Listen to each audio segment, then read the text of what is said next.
అమ్మ మరి మీరు సూరత్, బెనారస్, కలకత్తా ఎన్ని శారీస్ తేవడానికి వెళ్తావు కదా!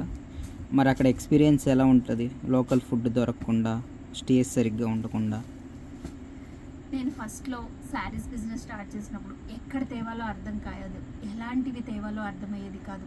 ఎలాంటి శారీస్ అమ్మితే జనాల్లోకి రీచ్ అవుతానో అర్థమయ్యేది కాదు.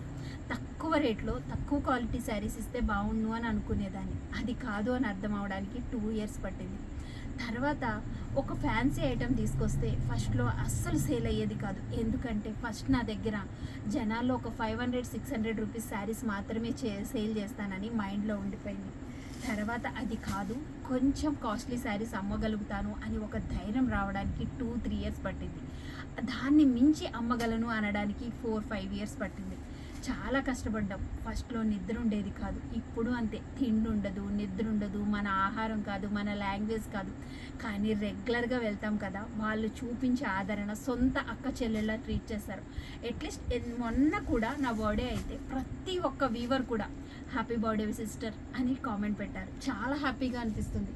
ఒక్క బిజినెస్లోనే కాదు, మన లైఫ్లో కూడా ఒక్క ఇచ్చు తగులు వస్తూనే ఉంటాయి కదా. ప్రతి దాన్ని ఫేస్ చేసుకుంటూ వెళ్తే ప్రతి చోట కూడా మన అన్న వాళ్ళు తగులుతూనే ఉంటారు. ఏమంటారు?